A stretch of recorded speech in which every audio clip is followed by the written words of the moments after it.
اور ان کے پاس دلائل بھی آ گئے، اور اللہ بے انصافوں کو ہدایت نہیں دیتا۔ ان لوگوں کی سزا یہ ہے کہ ان پر اللہ کی اور فرشتوں کی اور انسانوں کی سب کی لعنت ہے، ہمیشہ اس لعنت میں گرفتار رہیں گے۔ ان سے نہ تو عذاب ہلکا کیا جائے گا اور نہ انہیں مہلت دی جائے گی۔ ہاں، جنہوں نے اس کے بعد توبہ کی اور اپنی حالت درست کر لی تو اللہ بخشنے والا مہربان ہے۔ جو لوگ ایمان لانے کے بعد کافر ہو گئے پھر کفر میں بڑھتے گئے، ایسوں کی توبہ ہرگز قبول نہیں ہوگی اور یہ لوگ گمراہ ہیں۔ جو لوگ کافر ہوئے اور کفر ہی کی حالت میں مر گئے، وہ اگر نجات حاصل کرنی چاہیں اور بدلے میں زمین بھر سونا دیں تو ہرگز قبول نہیں کیا جائے گا۔ ان لوگوں کو دکھ دینے والا عذاب ہوگا اور ان کا کوئی مددگار نہیں ہوگا۔ مومنو، جب تک تم ان چیزوں میں سے جو تمہیں عزیز ہیں اللہ کی راہ میں خرچ نہ کرو گے، کبھی نیکی حاصل نہ کر سکو گے، اور جو چیز تم خرچ کرو گے اللہ اس کو جانتا ہے۔ بنی اسرائیل کے لیے تورات کے نازل ہونے سے پہلے کھانے کی تمام چیزیں حلال تھیں، بجز ان کے جو یعقوب نے خود اپنے اوپر حرام کر لی تھی۔ کہہ دو کہ اگر سچے ہو تو تورات لاؤ اور اسے پڑھو، یعنی دلیل پیش کرو۔ اب جو اس کے بعد بھی اللہ پر جھوٹے افطرا کریں تو ایسے لوگ ہی بے انصاف ہیں۔ کہہ دو کہ اللہ نے سچ فرما دیا، پس دین ابراہیم کی پیروی کرو جو سب سے بے تعلق ہو کر ایک اللہ کے ہو رہے تھے اور مشرکوں میں سے نہ تھے۔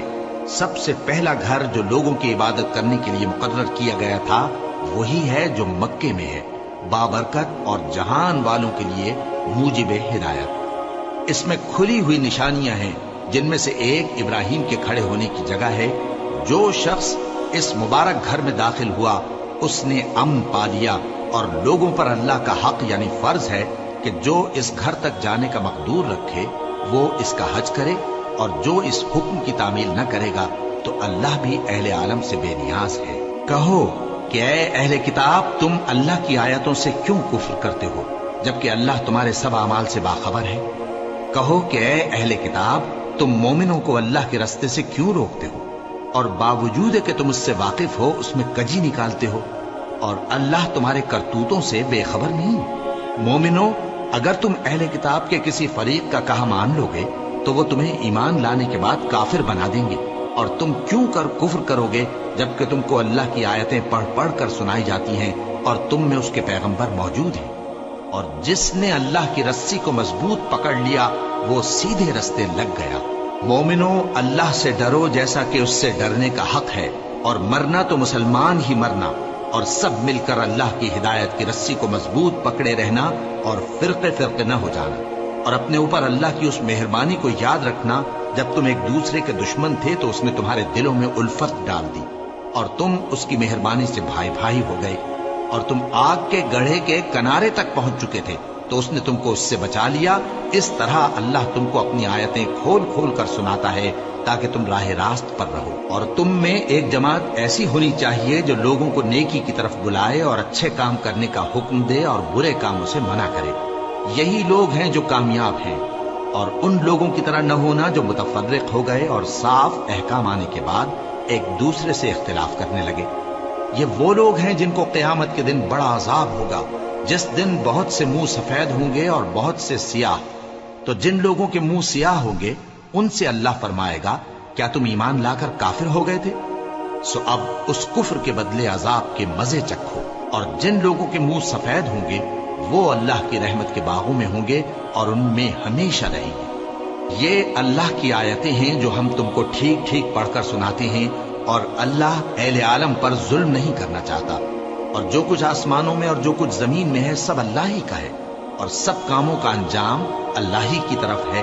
مومنو، تم بہترین امت ہو جسے لوگوں کی ہدایت کے لیے میدان میں لایا گیا ہے کہ تم نیک کام کرنے کو کہتے ہو اور برے کاموں سے منع کرتے ہو اور اللہ پر ایمان رکھتے ہو۔ اور اگر اہل کتاب بھی ایمان لے آتے تو ان کے لیے بہت اچھا ہوتا۔ ان میں ایمان لانے والے بھی ہیں لیکن تھوڑے اور اکثر نافرمان ہیں۔ یہ تمہیں خفیف سی تکلیف کے سوا کچھ نقصان نہیں پہنچا سکیں گے، اور اگر تم سے لڑیں گے تو پیٹ پھیر کر بھاگ جائیں گے، پھر ان کو مدد بھی کہیں سے نہیں ملے گی۔ یہ جہاں نظر آئیں گے تم دیکھو گے کہ ذلت ان سے چمٹ رہی ہے، بجز اس کے کہ یہ اللہ کی پناہ میں یا مسلمان لوگوں کی پناہ میں آ جائیں۔ اور یہ لوگ اللہ کے غضب میں گرفتار ہیں اور ناداری ان سے لپٹ رہی ہے۔ یہ اس لیے کہ اللہ کی آیتوں سے انکار کرتے تھے اور اس کے پیغمبروں کو ناحق قتل کر دیتے تھے۔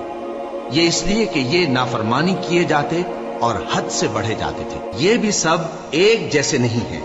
ان اہل کتاب میں کچھ اچھے لوگ بھی ہیں جو رات کے اوقات میں اللہ کی آیتیں پڑھتے اور اس کے آگے سجدے کرتے ہیں۔ وہ اللہ پر اور روز آخر پر ایمان رکھتے اور اچھے کام کرنے کو کہتے اور بری باتوں سے منع کرتے اور نیکیوں پر لپکتے ہیں، اور یہی لوگ نیکوکار ہیں۔ اور یہ جس طرح کی نیکی کریں گے اس کی ناقدری نہیں کی جائے گی، اور اللہ پرہیزگاروں کو خوب جانتا ہے۔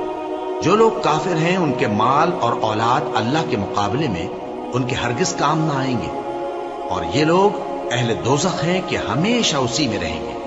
یہ لوگ جو مال دنیا کی زندگی میں خرچ کرتے ہیں اس کی مثال آندھی کسی ہے جس میں سخت سردی ہو، اور وہ ایسے لوگوں کی کھیتی پر جو اپنے آپ پر ظلم کرتے تھے چلے اور اسے تباہ کر دے۔